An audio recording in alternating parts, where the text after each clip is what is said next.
All right, guys, continuing the tradition of fantastic guests on the Sad Truth, I have the distinct pleasure today of welcoming Raheel Raza, who I'll give her biography in a second, but let's say hello. How you doing, Raheel?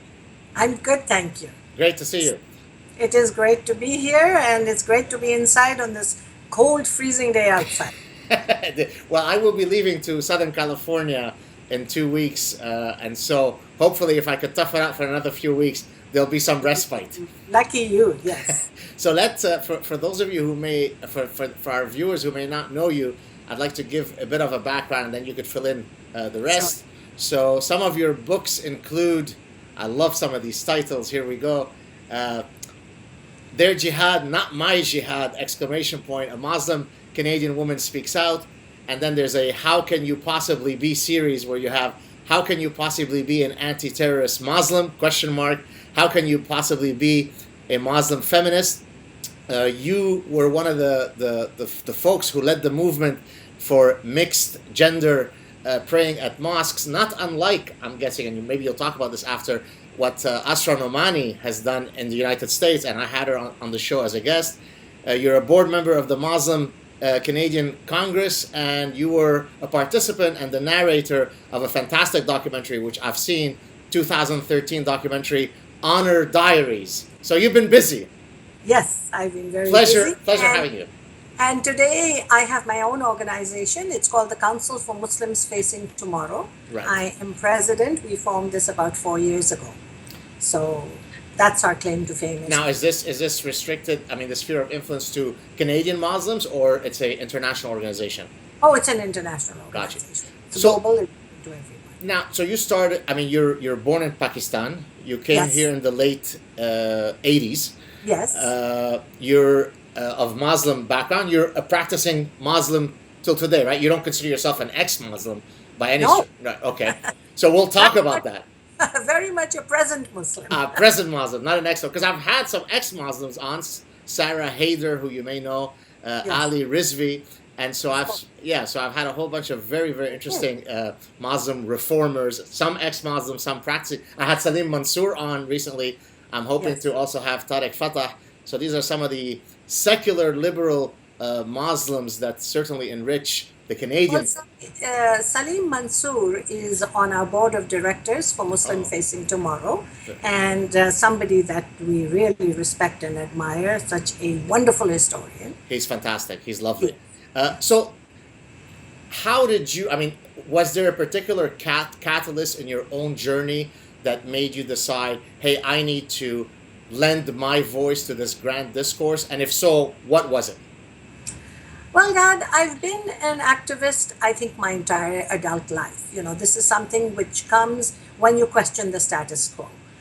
Growing up in Pakistan, it was a situation culturally where women were supposed to be seen and not heard. It's a patriarchal society, although I grew up in a very modern liberal household, but there was always the questioning of the status quo.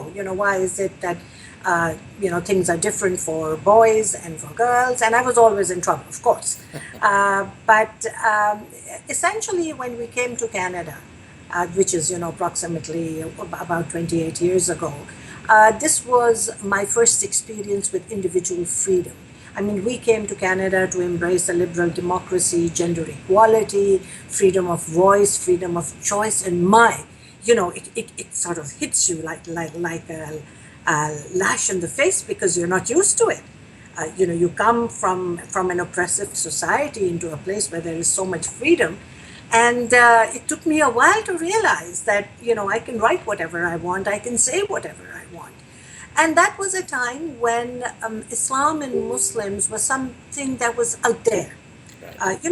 People knew it existed, but nobody was particularly interested, one, and secondly, they didn't really know that much. So I started writing in the local newspaper about cultural things, a sort of an education piece. That, hey guys, we're coming here in hordes as immigrants, and it'll be nice if you got to know us a little better. And my focus was on Muslim women because it has always been. The issue of human rights in general, but women's rights in particular, has always been my forte. And I was doing this in the Middle East as well. So I started writing, and with that, of course, as you know, when you get into a major newspaper, there's media, so there was connections with other media, and it became a very, very interesting interaction. And then 9/11 happened.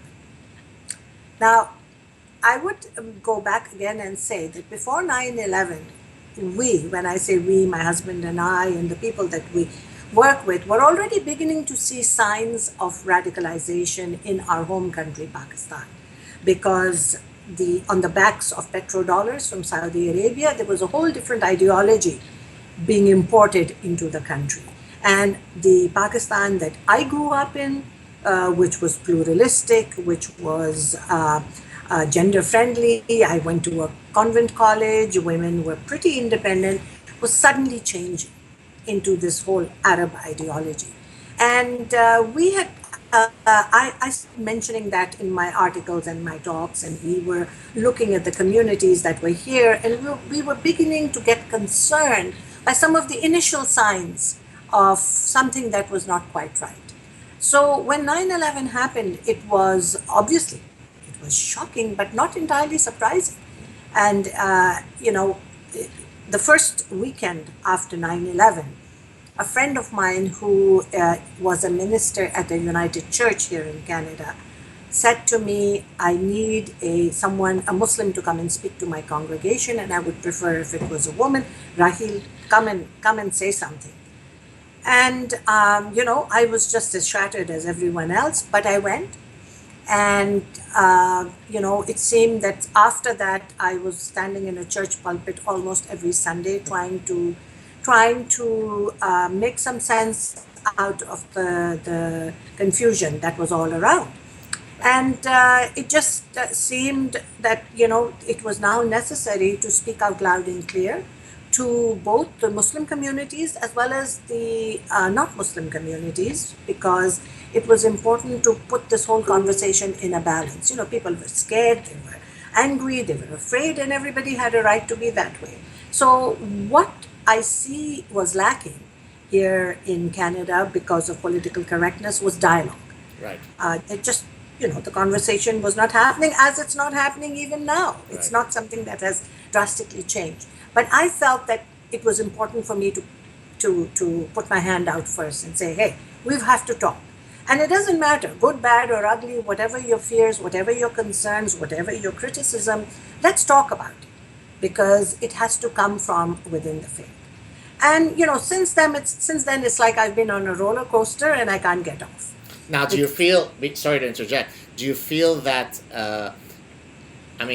The general landscape for that engagement that you're seeking, is it improving or is it worsening? Well, it's a little bit of both. So the so-called war on terror obviously hasn't worked because it's a war of ideologies. You have the West rushing in with weapons and armies. That's not the way it works. And we said this right after 9/11 as well, that it is an ideology, and it's an ideology that has been active for about 35 years now. It's not something that's just happened. It didn't happen just at 9/11. Right. It was building up, and we were giving the warning signs. We were saying the writing is on the wall. There is something terrible happening, this ideology that is being poured into the West, on the backs of these petrodollars. So in some ways, I would say that we have been forced to have a conversation because things are getting really bad. But the situation as far as the radicalization of my faith are much worse because, we've had ISIS since then, and all sorts of traumas and tragedies happening in the Middle East. Now, when you say ideology, are you referring, say, to Wahhabism coming out of Saudi Arabia? You're right. Yes. So, but I But hope. I'm not referring only to Wahhabism. Right, but okay. I'm sorry. Let me just ask the question. So, do you think that all those various strains of Islam, whether we call it radical Islam or extremist or whatever the qualifier is, ultimately, though, it is coming out of the Islamic text? Do you concede that, or do you think it is a misinterpretation or a mistranslation, or what's your perspective on how each of those manifestations of extremism are linked to Islam?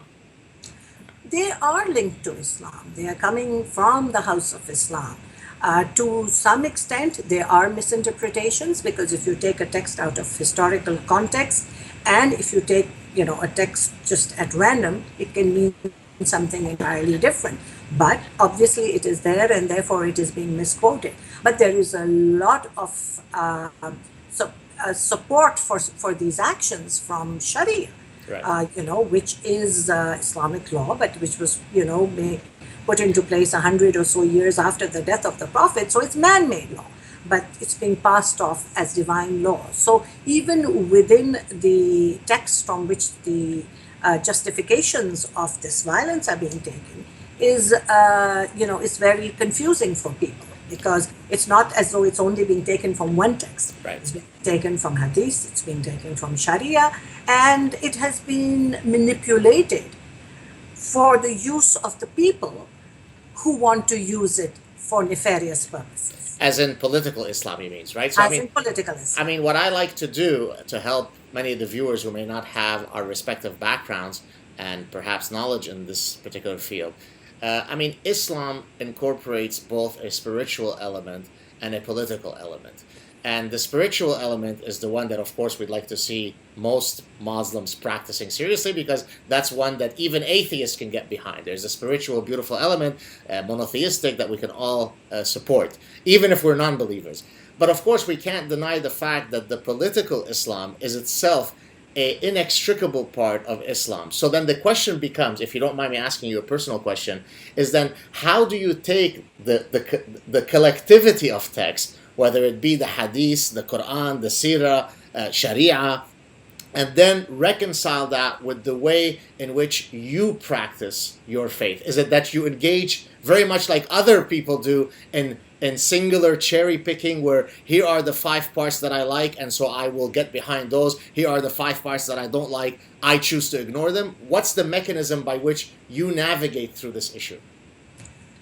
Well, within the 1.6 billion or more Muslims there are in the world, there are many different paths to God. And for me, growing up, Islam is a way of life, a path that leads to God. It's essentially a belief in monotheism. Essentially, that's it. And God's creation. And as a believer, for me, it's not difficult to separate the spiritual and the political. I don't want to politicize my faith.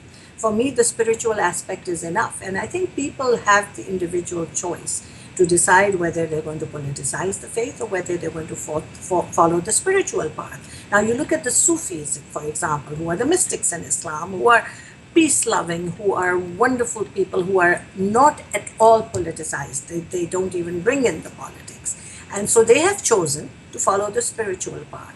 Whereas you have people like Al-Qaeda and ISIS and all these extremist groups who have chosen to ignore completely the spiritual aspect of the faith and just focus on political Islam. And political Islam is not for betterment of the soul or the human being. It is for hegemony over others. It is for power and control. So, I have a particular idea that it's patriarchy, power, and politics that has brought political Islam to where it is today, which is it has become a violent ideology. And spiritual Islam is the antidote to it. Spiritual Islam is what I follow very deeply, and that is what is needed. We need that to be the louder narrative, but it isn't. But now what happens? So in your case, or in the Sufis' case, or in the ISIS guy's case, they decide individually, which version, which parts to follow or not. But is there a way, if they're discussing, let's say, the official doctrinal reform of Islam, if we can agree that there might be some parts that need reformation, is there a tool by which one can disarm those parts that you and I and other secular liberal people would not want to support? Or is it always going to come down to singular individual choices of people saying, I'll do this, I'll ignore that? How do we do that? Well, it is problematic. And the problem lies in the fact that, unlike Christianity, in Islam we don't have organized or clergy. The idea, of course, was a very good idea. The idea was that every individual would read, understand, and implement the Quran or the advice into their lives in a very compassionate and merciful way. But of course, it works the other way as well, because, as you pointed out, people can cherry pick, and they do. But the idea is not to cherry pick. We do hope that Islam is a young religion. You know that the Christian reform took many, many hundreds of years. It was violent, it was difficult, but somebody had to sow those seeds. So in this movement that we have started together with Zudi Jasser and Asrar Nomani and other movers and shakers and thinkers called the Muslim Reform Movement, the idea is to bring out those issues and those notions and put them aside. And I'll give you a particular example. One example which we have been talking about for a long time, and now we've implemented it into the declaration of the Muslim Reform Movement, is the idea of armed jihad. Now, armed jihad existed in the 7th century. It was a necessity because that was a way of life. There were no boundaries, no nation states, no borders. These were tribes who only knew how to deal with each other through warfare.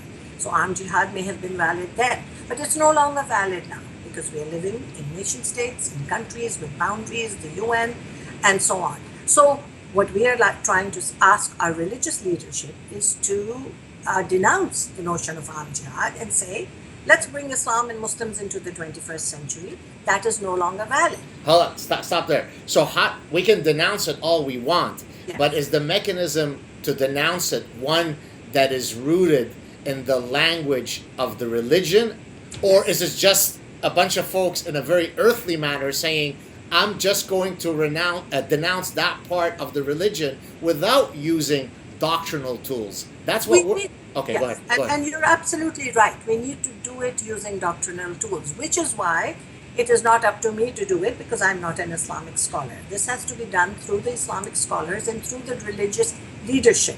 All we can do is light a fire under their feet and hope that with enough lobbying and with enough work, this will be done. Now, the movement has started and the work has started in the point that we have been able to approach different mosques and present this to them and say that, come on, guys, you need to take a look at this and you need to be part of this movement. When a movement becomes big enough and enough people are involved and enough people are speaking out, eventually the doctrinal work, the work of the scholars and the work of the religious leadership will have to follow that. Right. What we don't have at the moment is the mass following, because as I said, this is very new. Right. Islam is a young religion. It's only the first time in my lifetime that we are even able to publicly speak about the idea of a reform. In some parts of the world, you could get killed for this. Of course. It's considered apostasy and blasphemy. So we're hopeful that, through the work of Western Muslims, we will be able to move this ahead. So voices like yours, like Salim Mansour, like Tariq Fatah, how are you received within the landscape of Muslim Canadians? Of course, there are going to be guys that despise you, others that support you. But if you're, not putting percentages on it, but you get the sense that most people are behind you but might be quiet about it, or is the tsunami wave very much against you? Well, I would say that among the people that we know, I can't speak for the other two, but we modern, progressive, liberal Muslims, peace-loving Muslims are very much behind us. But you are right, the large majority is silent. They are what we call the silent majority, and they are part of the problem because they are scared. They don't want to speak out. They don't want to upset the status quo. They need a social life and they want to be liked. Now, the work that we are doing is not necessarily warm and cozy. There is a defense mechanism because for 1400 years, Muslims have been brainwashed into believing that, okay, this is exactly what it is. Now, there was a time when reason and logic, when debate and discussion was very active. And in the 17th century, it was closed and it was said that no more ijtihad, no more reason and logic. This is the dogma and this is how you follow it. And then, to top it off, the Wahhabis came up with this doctrine that they are the only right followers. So the first thing is to embrace and to acknowledge that there is diversity within Islam. There are 72 denominations and people can worship in any way they want. we are worshipping the same God. They should have the right to worship any way they want. That's not for me to judge. As long as it's not violence, as long as it's not being forced on anyone. Right. You know, so that's the first thing that we say in our declaration, that diversity needs to be acknowledged, each one to their own path. But of course, the major pillars of the faith are the same for everyone, and as you say, the doctrinal changes have to come with time. Now, there are some reform groups who are actually in the process of sort of writing a reform version of the Quran. Right. How well received that will be, time will tell. Dr. Tawfiq Hamid, he has translated a very different version. But the main thing is that we are discussing it, we are debating it. The conversation is now very much on the front burner. And most important for us is the issue of women's rights, of gender equality. And that is something that we can discuss and debate and talk about, and that is where the change will come. So let's talk, since you're talking about women's rights, let's talk about I say your, but it was a collective effort, your documentary, Honor Diaries. Tell us a bit about that. Well, Honor Diaries was produced, and my organization, Muslims Facing Tomorrow, actually helped support it, was one of the partners, and there were 30 partners that came together, both Muslim and non-Muslims, women's groups, and other human rights organizations. And this was the first effort ever to create awareness about honor-based violence. And honor-based violence, for the sake of your viewers, in our understanding with the film, is honor killings, forced and underage marriage, and female genital mutilation. Now, the third one, female genital mutilation, is on the rise in a very, very alarming way. There are almost 500,000 cases in the United States of America of women who are subject to or have been mutilated. So we're talking large numbers. It's happening in Canada, it's happening all over the world. So when Honor Diaries was released on International Women's Day in 2013, it was huge because this was the first time that Muslim women were actually speaking about the issue, and not just speaking about it, but it was a call to action. Right. Some of the women had been victims, some of us were just activists who were involved in the movement. And since then, it has become a huge movement where victims have come forward and started speaking and lobbying and rallying, and laws have been changed, and it has gone global.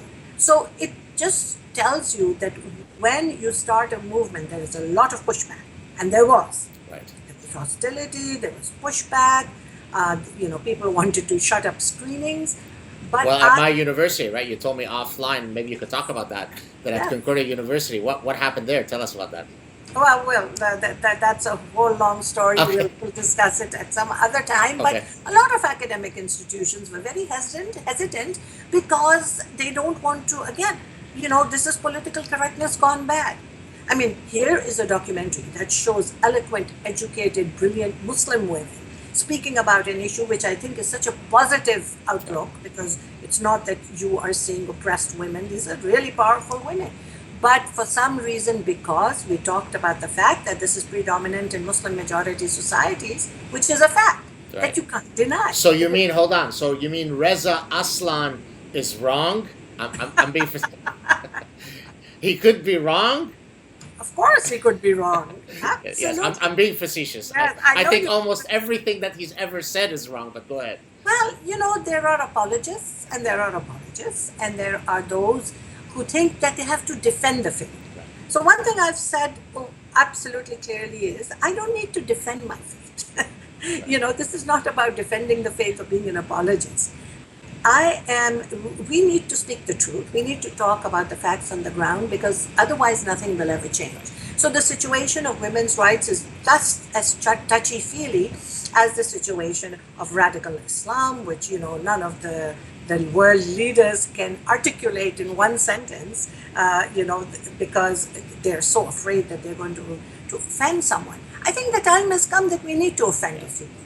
We need to be very aggressive about this idea that if we don't talk about it, then you will be called an Islamophobe. Well, incidentally, political correctness not only, of course, applies to the issue that we're discussing today. I recently I gave an invited lecture at the University of Ottawa on political correctness, specifically in the context of campuses, university campuses, not necessarily relating to Islam, just things like microaggressions and safe spaces and trigger warnings and, you know, charges of cultural appropriation, right? If you eat hummus, you better be Lebanese, otherwise you're appropriating my culture. So it's almost become a satire, right? Where people become so stifled at the mere thought of potentially somebody accusing them of being a racist or a bigot. So this whole notion of political correctness is a real cancer to free people. Oh, it is, and it's gone nuts. Yeah. I mean, this is over the top. You talked about universities. I was shown a list of words that can't be used, of dresses that can't be worn. I mean, this, especially in places of education, which are the bastions of free speech, and we always looked up to Western educational institutions as being the bastion of free speech, but it's being stifled everywhere. And that, of course, is part of the larger problem. And I was going to say that, you know, in a sense, my reality, having escaped the Middle East, I'm particularly disheartened by the things that I see, because I know what exists out there. And then to see these types of nefarious forces trying to, you know, chip away at our freedoms here is so threatening to me, right? Because, you know, I thought I had put that stuff behind me in the 70s, right?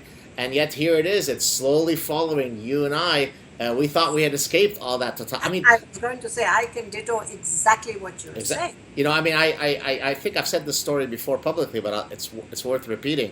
When we first moved to Montreal from Lebanon, the reflex of my mother was to oftentimes, when she would speak to me on the phone, she'd speak in code, because she's thinking that maybe there are what they're called the mukhabarat, like the government apparatus, they're listening in. And we'd have to joke with her and tell her, hey, Mom, we're no longer in Lebanon. You could speak openly here. But that's the reflex that you have, right? Where beware, because any word that you say out of place, even in a place supposedly as tolerant and progressive as Lebanon was in the context of the Middle East, you still had to be careful. And now we have the same thing happening all over again, 40 years later here in Montreal and in Toronto, right? Absolutely. And as I said to you in the beginning, when you come from these societies, freedom is sometimes hard to digest. Right. And, you think that this is unreal. But of course, we came here for these freedoms. Right. I mean, as a Muslim woman, I can only have a voice in a country like North America, because I could never do the work I do here back in Pakistan. Now, are you able to go back to Pakistan today and feel safe, or you don't even try to go back there? I do. You do? Okay. But there is a but here. Okay. I'm not an activist when I'm there. I do not do any activism. I do not do any public appearances, nothing. I just go there because my family is there and I go to visit them, and I do not involve myself in any kind. But they're aware that you are an activist in Canada? To some extent. What they don't know is not going to hurt them. All right. Well, let's hope that they don't watch this clip back in Pakistan somewhere in Lahore. Another thing is that I stand up for what I say. I'm never afraid to speak out, and I am at this wonderful age in my life where I don't really worry about being popular. I'd rather be truthful. And, I often give the example that, accommodation is great. If you invite guests in your house, you want to accommodate their needs. But if they start rearranging your furniture, you have to stand up and say enough is enough. And I think the point has come where we have to say enough. What is happening in the Muslim world everywhere is not acceptable at all. And, we are very small fry, but every voice counts. Right. Every person counts. Every word counts. And we have to continue. I keep on writing, I keep on speaking about these issues, and I'm not afraid to stand behind what I say, because it can be challenged, but it's the truth. Right. Now, let me ask you about a very earthly, pragmatic issue that we're facing in Canada, and that is that recently Justin Trudeau came to power. For those of you who are not Canadian, he's our new prime minister for I think it's now maybe about 100 days.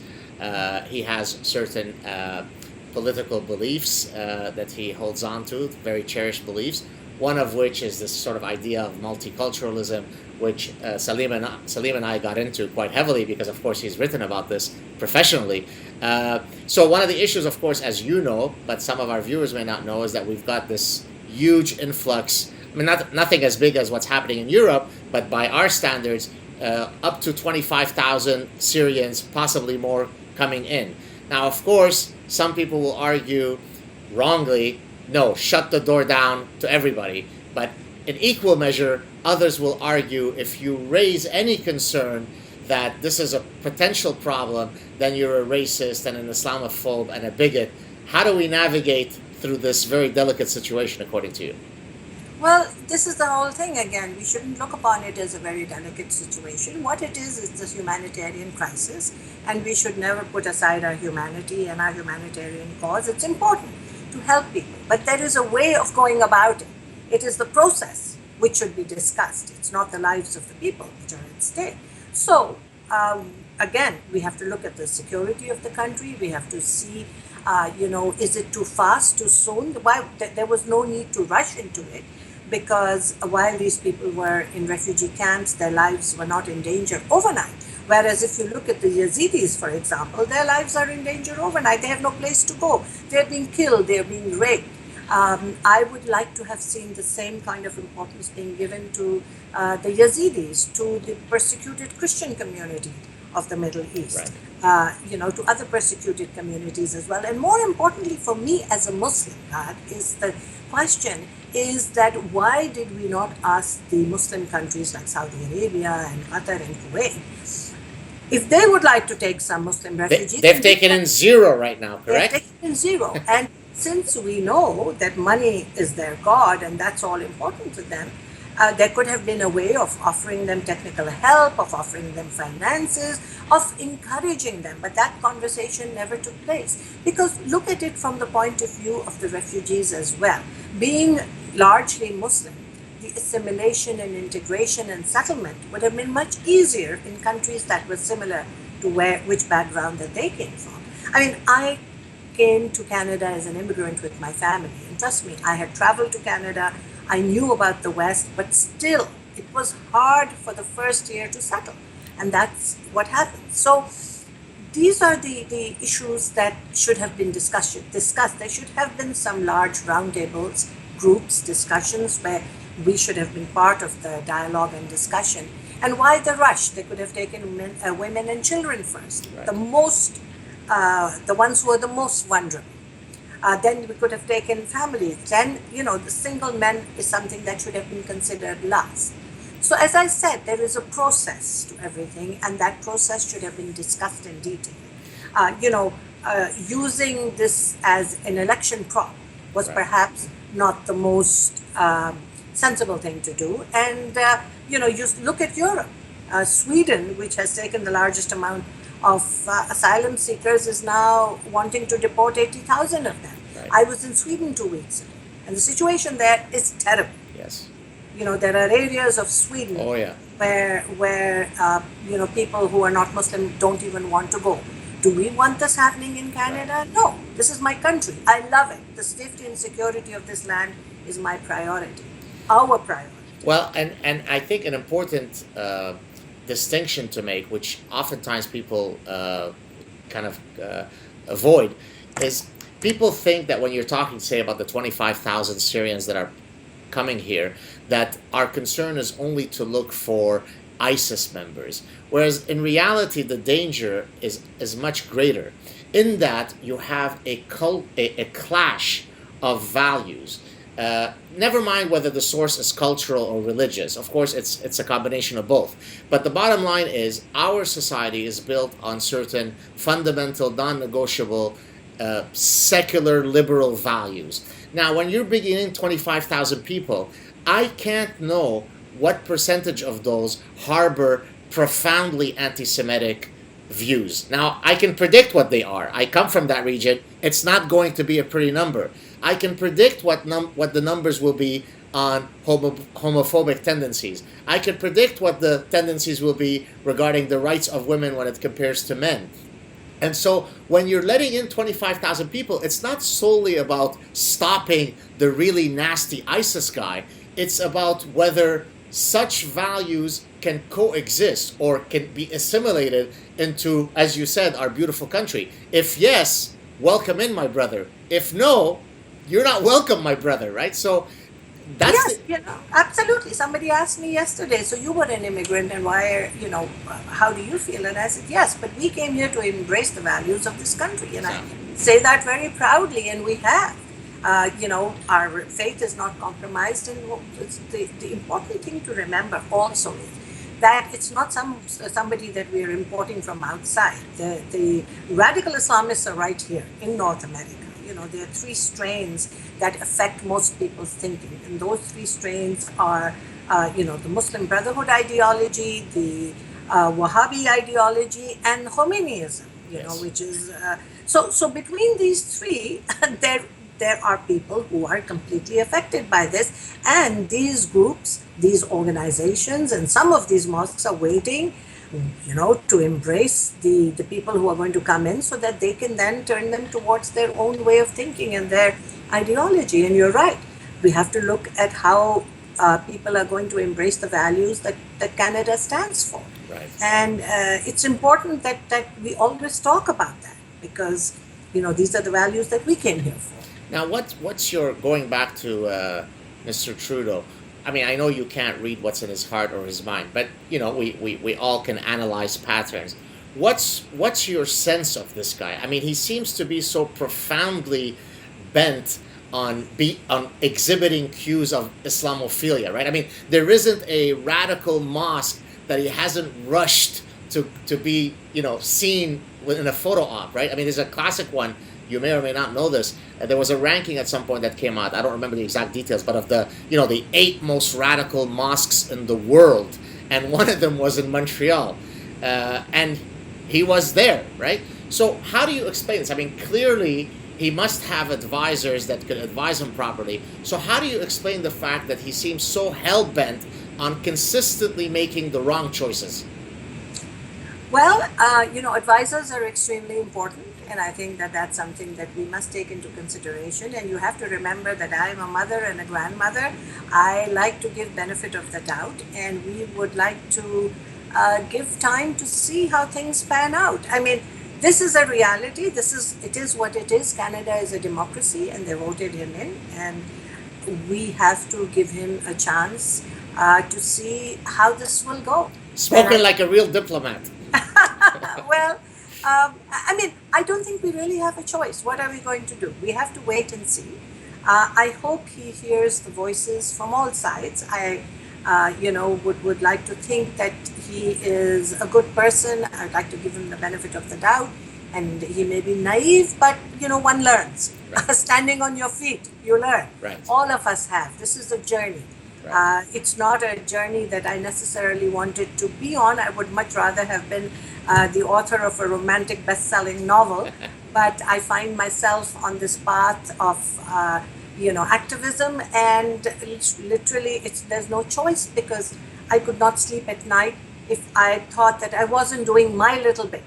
It's exactly what I tell my wife when she tells me, you lead a very, very busy, full life as a professor and as a scientist. Why do you need to take this stuff on? And I say, exactly the words you use. I couldn't live with myself if whatever small platform I may have to contribute to the discussion, I didn't do it. Then I couldn't sleep. So how do we get people to jump on exactly that feeling that you have? Because I often get emails from people, tons of emails, and I'm sure you do, where people say, look, I want to get engaged. I want to get involved. And at the very least, I tell them, well, you know what? Just be part of the discussion. Don't sit quietly.